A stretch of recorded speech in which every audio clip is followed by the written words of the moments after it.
ગુજરાતમાં અત્યારે ક્ષત્રિય આંદોલન પાર્ટ 2 ચાલી રહ્યું છે અને પાર્ટ 2 માં રૂપાલાનો વિરોધ એટલે ભારતીય જનતા પાર્ટીનો વિરોધ અને બહિષ્કાર. ક્ષત્રિયો હવે એક તરફી મતદાન કરવા માટે વાત કરી રહ્યા છે અને આ મતદાન ક્યાંક ને ક્યાંક ભાજપની વિરુદ્ધમાં કરવાની વાત કરી રહ્યા છે. તમને એ શબ્દ પણ યાદ હશે જેની અંદર ભારતીય જનતા પાર્ટીના જે ધારાસભ્ય છે બાબુ જમના, તેમને કહ્યું હતું ક્ષત્રિય આંદોલનને લઈને કે 5-10 હજાર વોટ શું ફરક પાડી શકે ભારતીય જનતા પાર્ટીને. આમ જોવા જઈએ તો આ સાચું પણ છે, પરંતુ જો આ ક્ષત્રિય સમાજની વોટ બેંક જે છે એ અન્ય સમાજ સાથે મળીને માત્ર એક તરફી વોટિંગ કરે તો ભારતીય જનતા પાર્ટીને ઘણી બધી સીટ ઉપર હારનો સામનો પણ કરવો પડી શકે છે. અને અહીંયા આગળ તમને ડેટાથી સમજાવવાનો પ્રયત્ન કરીશ. ગુજરાતનો આ મેપ છે જેના થકી આપને સમજાવવાનો પ્રયત્ન કરીશ કે કઈ સીટ ઉપર ક્ષત્રિય સમાજના કેટલા વોટ છે અને આ વોટ કઈ રીતે એ કોઈ એક કેન્ડિડેટની હાર અને જીત માટેનું કારણ પણ બની શકે. અહીંયા આગળ સૌથી પહેલી શરૂઆત આપણે બનાસકાંઠાથી કરીએ, કારણ કે બનાસકાંઠામાં અત્યારે બે બહેનો લડી રહી છે. એક ગેનીબેન ઠાકોર વર્સિસ રેખા ચૌધરીની આ લડાઈ છે અને લગભગ 60 વર્ષ બાદ આ સીટ ઉપર બે મહિલાઓની આમને સામને લડાઈ થઈ રહી છે. અને તેવામાં બનાસકાંઠાની અંદર ક્ષત્રિય વોટ બેંકની વાત કરવામાં આવે તો 1,38,000 ક્ષત્રિય વોટ છે અને આ ક્ષત્રિય વોટ જો અહીંયા આગળ ઠાકોર સમાજ સાથે મળી જાય અને એક તરફી મતદાન કરે તો ભારતીય જનતા પાર્ટીને અહીંયા આગળ હારનો સામનો પણ કરવો પડે, કારણ કે કોંગ્રેસની અંદર ગુલાબસિંહ રાજપૂત એક ક્ષત્રિય ચહેરો છે, યુવા ચહેરો છે અને ક્ષત્રિય સમાજ તેમને માને પણ છે અને સતત ગેનીબેન ઠાકોર સાથે આખા કેમ્પેનિંગ દરમિયાન પડછાયાની જેમ તેમની સાથે પણ રહ્યા છે. પરંતુ ગુલાબસિંહ રાજપૂત જે છે તે પોતે પોતાનું ઇલેક્શન 2022માં જીતી નહોતા શક્યા, પરંતુ અત્યારે એવું કહેવાય છે કે ક્ષત્રિય સમાજનું જે રીતે વિરોધ ચાલી રહ્યો છે તે વિરોધની વચ્ચે ગુલાબસિંહ રાજપૂત જે છે તે સતત જનસંપર્ક કરી રહ્યા છે, લોકોને મળી રહ્યા છે અને ક્ષત્રિય વોટ એક તરફી કરવા માટે પણ તેઓ મહેનત કરી રહ્યા છે. અને જો ક્ષત્રિય વોટ 1,38,000 એક તરફી અહીંયા આગળ મતદાન થાય એટલે કે ભારતીય જનતા પાર્ટીની વિરુદ્ધમાં થાય તો રેખાબેન ચૌધરી માટે તકલીફ ચોક્કસ કરી શકે છે. સાથે બીજી સીટની વાત કરવામાં આવે, પાટણની આ સીટ છે. પાટણની આ સીટ ઉપર ભરતજી ડાભી અને ચંદન ઠાકોર આ બંને વચ્ચે અહીંયા આગળ અત્યારે બરાબરીનો જંગ જામેલો છે એવું કહેવાય રહ્યું છે, કારણ કે જો આમ જોવા જઈએ તો ક્ષત્રિય વોટ બેંકની સાથે સાથે લોકલ આસ્પેક્ટ જે છે, અલગ અલગ મુદ્દા જે છે, સ્થાનીય મુદ્દા તે પણ જોવા એટલા જ જરૂરી છે. અને માટે જ એવું કહેવાય રહ્યું છે કે ભરતજી ડાભી જે છે તેમનું પલડું આ વખતે થોડું નીચું હોય તેવું આ સીટ ઉપરના લોકો કહી રહ્યા છે, કારણ કે ભરતજી ડાભીની પાટણની આ જે સીટ છે, પોતે ખેરાલુમાં રહે છે પણ પાટણમાં તેમની કોઈ ઓફિસ પણ નથી અને છેલ્લા ઘણા વખતથી પાટણના લોકોએ એવું કહેવાતું હતું કે ભરતજી ડાભીને જોયા પણ ન હતા અને ભારતીય જનતા પાર્ટીની અંદર તેમનો જે વિરોધ હતો તે વિરોધ પણ ચાલી રહ્યો હતો. આ બધા મુદ્દાની વચ્ચે ક્ષત્રિય વોટ બેંક અત્યારે ભારતીય જનતા પાર્ટીની વિરુદ્ધમાં ચાલી રહી છે, ભારતીય જનતા પાર્ટીનો બહિષ્કાર કરી રહી છે. અને પાટણની વાત કરીએ તો પાટણમાં પણ 1,38,000 જેટલા વોટ છે અને આ વોટ અહીંયા આગળ હાર જીતનું કારણ ચોક્કસ બની શકે છે. સાથે સાબરકાંઠાની સીટની વાત કરી લઈએ તો સાબરકાંઠાની સીટ ઉપર એટલો ફરક નથી મળતો, પરંતુ જો એક તરફી મતદાન થાય તો 40,000 કોઈ પણ એક ઉમેદવારને જીત અને હાર માટે ખૂબ માયને રાખે છે. તેવામાં મહેસાણાની વાત કરવામાં આવે તો મહેસાણામાં 90,000 જેટલા વોટ છે. આ 90,000 વોટ જે છે એ ઠાકોર સમાજ સાથે જો મળી ગયા તો ત્યાં આગળ જે હીરાભાઈ પટેલ છે તેમને થોડી પ્રોબ્લેમ થઈ શકે, પરંતુ પાટીદાર વોટની સંખ્યા ઘણી વધારે છે. કહેવાય છે કે ત્યાં આગળ 3.5 લાખથી વધારે પાટીદાર વોટ છે, એટલે ભારતીય જનતા પાર્ટીને મહેસાણાની સીટ અને સાબરકાંઠાની સીટ ઉપર ક્ષત્રિય સમાજ એટલી અસર નહીં કરી શકે. હવે ખેડા સીટની જો વાત કરીએ આપણે, ખેડાની આ સીટ છે, મધ્ય ગુજરાતની આ સીટ અને મધ્ય ગુજરાતની આ સીટ ઉપર જો ટોટલ વોટર આપણે જોવા જઈએ તો લગભગ 12 લાખની આજુબાજુ ટોટલ વોટર છે. તેની અંદર 9,01,000 જેટલા ક્ષત્રિય વોટર છે, પરંતુ અહીંયા ભારતીય જનતા પાર્ટીએ દેવુસિંહ ચૌહાણને ટિકિટ આપી છે. સામે કાળુસિંહ જે છે તેમને પણ કોંગ્રેસે ટિકિટ આપી છે. હવે આ સીટ ઉપર જંગ એટલા માટે પણ દિલચસ્પ છે કારણ કે 9,01,000 જ્યાં ક્ષત્રિય વોટર છે તેની સામે જો મુસ્લિમ વોટરની સંખ્યા જોવામાં આવે તો લગભગ 3 લાખની આજુબાજુ મુસ્લિમ વોટર થાય છે. અને જો મુસ્લિમ વોટર અને ક્ષત્રિય વોટર આ બંને મળી જાય અને એક તરફી મતદાન થાય તો અહીંયા આગળ પણ ભારતીય જનતા પાર્ટી માટે જે કહી શકાય કે જે આ ચૂંટણીનો જંગ છે એ રસાકસી વાળો થઈ જાય છે. અને સાથે જો આણંદની સીટની વાત કરવામાં આવે, મધ્ય ગુજરાતની આણંદની આ સીટ જ્યાં આગળ અત્યારે અમિત ચાવડા વર્સિસ મિતેશ પટેલનો આ જંગ જામેલો છે. ટોટલ વોટરની સંખ્યા છે 18 લાખ જેટલી અને તેની અંદર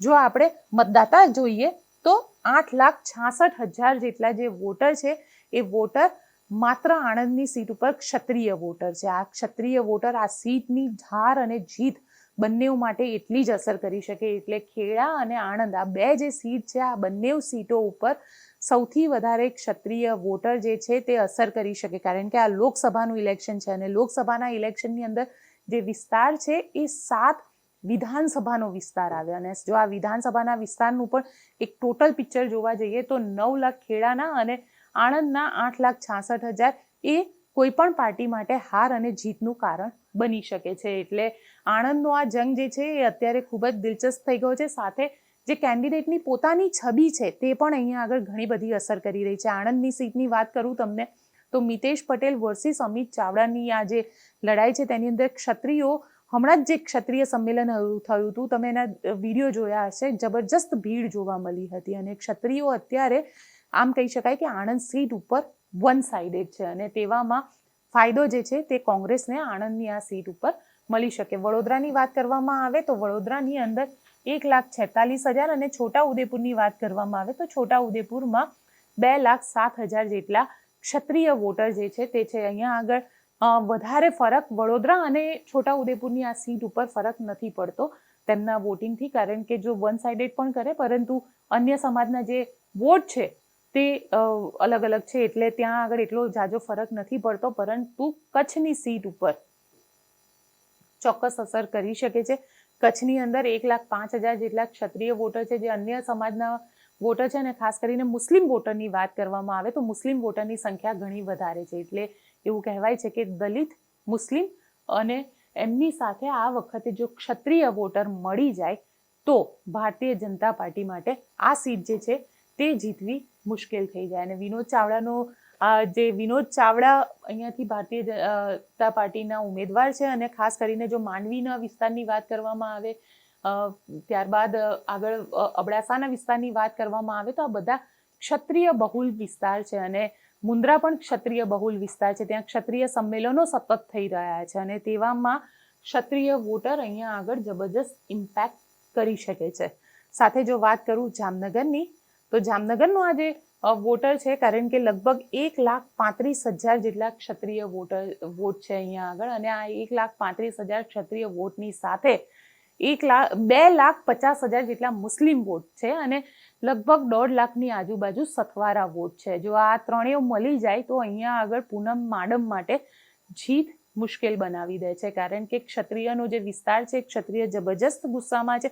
હું પોતે ત્યાં ગ્રાઉન્ડ રિપોર્ટ કરીને આવી છું અને ક્ષત્રિયોનો જે ગુસ્સો છે તે અત્યારે એવું કહી રહ્યા છે કે ગુસ્સો પૂનમ માડમથી નથી પરંતુ ગુસ્સો પુરુષોત્તમ રૂપાલાથી છે અને માટે વિરોધ ભારતીય જનતા પાર્ટીનો અમે કરી રહ્યા છે. પૂનમ માડમ સાથે કોઈ પ્રકારની દુશ્મની તેમની નથી, પરંતુ હા એટલું ચોક્કસ છે કે હવે રૂપાલાનો વિરોધ જે રીતે ભારતીય જનતા પાર્ટીનો વિરોધ થઈ ગયો તેવી જ રીતે અહીંયા આગળ પણ રૂપાલાનો વિરોધ એ પૂનમ માડમના વિરોધ જેવો થઈ ગયો છે. સતત ક્ષત્રિય સમાજના સંમેલનો પણ ત્યાં થઈ રહ્યા છે અને ક્ષત્રિય સમાજ જે છે એ અગેન્સ્ટમાં ચાલી રહ્યું છે. અત્યારે રાજકોટ સીટની વાત કરવામાં આવે તો રાજકોટ સીટ ઉપર 1,68,000 જેટલા ક્ષત્રિય વોટર છે, પરંતુ જો લેવા પાટીદાર સમાજના જે 3.5 લાખ વોટર છે તેની સાથે આ ક્ષત્રિય સમાજ વન સાઇડેડ વોટિંગ કરે તો રૂપાલાને અહીંયા આગળ ઊંઘ ચોક્કસ ઉડી જશે. કારણ કે તકલીફ પણ પડી શકે.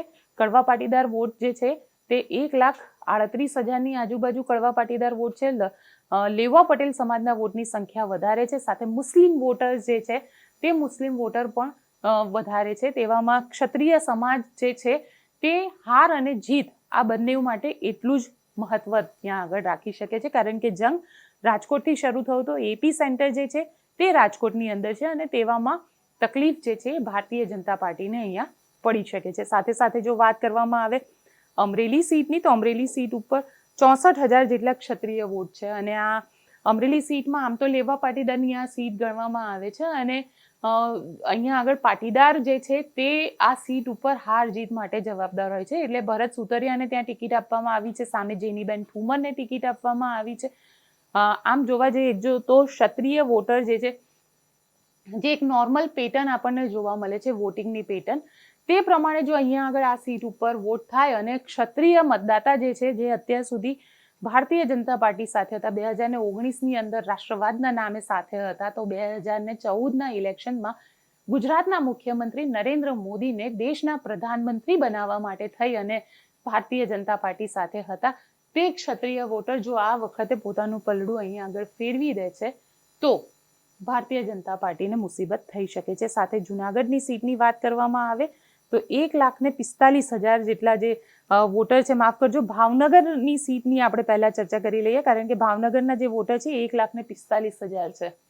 1,45,000 ગોહિલવાડ આખો કહેવાય છે ભાવનગરની આ સીટ. અને અહીંયા આગળ કોળી અને તળપદા કોળીને લઈને પણ માથાકૂટ થયેલી છે. તેની અંદર ભારતીય જનતા પાર્ટીએ નીમુબેન બામણીયાને ટિકિટ આપી છે, સામે ઉમેશ મકવાણા જે ઇન્ડિયા અલાયન્સના ઉમેદવાર છે તેમને ટિકિટ આપવામાં આવી છે આમ આદમી પાર્ટી દ્વારા. અને આ સીટ ઉપર અત્યારે એવું કહી શકાય કે ક્ષત્રિય સમાજના જે વોટ છે તે ક્યાંક ને ક્યાંક પોતાનું મહત્વ રાખી રહ્યા છે, કારણ કે જો ક્ષત્રિય સમાજ એક તરફી વોટિંગ કરશે તો તેની સીધી અસર જે છે તે ભારતીય જનતા પાર્ટીને આ સીટ ઉપર પડી શકે. તેવી જ રીતે જુનાગઢમાં 1,45,000 જેટલા વોટર જે છે તે ક્ષત્રિય સમાજના છે. સાથે લુહાણા સમાજ જ્યારે રાજેશ ચુડાસમાનો વિરોધ કરી રહ્યા છે. અને હીરા જોટવાની વાત કરવામાં આવે તો કહેવાય છે કે સ્વચ્છ છબી ધરાવતા હીરા જોટવા છે, સતત મહેનત કરે છે, સમાજ સેવાનું કામ કરી રહ્યા છે, એટલે તેમની છબી ઘણી સારી છે. સામે રાજેશ ચુડાસમાની છબીને લઈને પણ લોકોએ સવાલ ઊભા કર્યા છે. ડૉક્ટર અતુલ ચગના જે સુસાઇડ કેસની અંદર તેમને આરોપી પણ બનાવવામાં આવ્યા હતા. બધાની વચ્ચે તેમને ટિકિટ મળું થતી હતી, પરંતુ ટિકિટ મળી ન હતી ત્યાં સુધી લોહાણા સમાજ જે છે તે શાંતિથી બેઠો હતો. પરંતુ જેવી ટિકિટ મળી ગઈ, લોહાણા સમાજ પણ એક્ટિવ થઈ ગયો છે અને લોહાણા સમાજના અનેક સંમેલનો થયા, જેમાં રાજેશ ચુડાસમાને લઈને પણ કહેવામાં આવી રહ્યું છે કે તેમની વિરુદ્ધમાં મતદાન કરવાનું. હવે લોહાણા સમાજ સાથે સાથે ક્ષત્રિય સમાજ અને જે કોંગ્રેસની પારંપરિક વોટ બેંક છે તે પ્રમાણે જો આ સીટ ઉપર વોટિંગ થાય છે તો અહીંયા પણ ભારતીય જનતા પાર્ટીને હારનો સામનો કરવો પડી શકે છે. એટલે આ તમને આખું મેં પિક્ચર બતાડ્યું કે ક્ષત્રિય સમાજના વોટ કઈ સીટ ઉપર કેટલા છે અને કઈ રીતે તેની અસર જે છે તે થઈ શકે. અને સાથે સુરેન્દ્રનગરની છેલ્લી સીટ જે અત્યારે કહેવાઈ રહી છે, તળપદા કોળી ચુવાડિયા કોળીની વચ્ચે બરાબર જંગ જામેલો છે.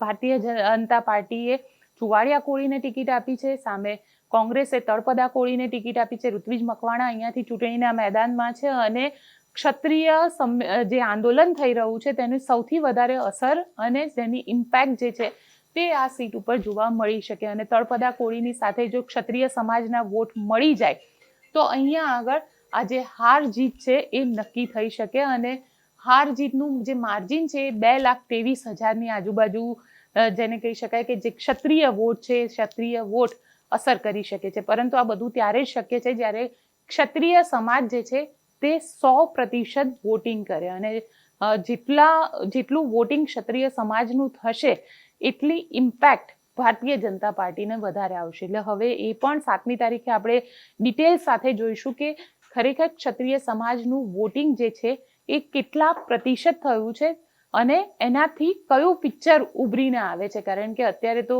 જે રાજા રજવાડાઓ કહી રહ્યા છે કે ક્ષત્રિય સમાજ નરેન્દ્ર મોદીને પ્રધાનમંત્રી બનાવવા માટે કામ કરશે, પરંતુ ભાવનગરના સ્ટેટે કહી દીધું છે કે તેઓ સમાજ સાથે છે. એટલે ક્ષત્રિય સમાજમાં પણ 2 ભાગ જોવા મળી રહ્યા છે. હવે વોટિંગ કઈ દિશામાં અને કેટલા પ્રતિશતમાં થશે તેના ઉપર આ આખી ચૂંટણીનો દારોમદાર જે છે તે જોવા મળશે. આપ શું કહી રહ્યા છો આ વોટિંગ પર્સન્ટેજને જોયા પછી, ક્ષત્રિયોના વોટિંગ પર્સન્ટેજને જોયા પછી, કે ચૂંટણીમાં શું થશે? કોમેન્ટ બોક્સમાં લખીને ચોક્કસથી જણાવજો. અમારી ચેનલ નિર્ભય ન્યૂઝને લાઇક, શેર અને સબસ્ક્રાઇબ કરવાનું ભૂલશો નહીં. આભાર.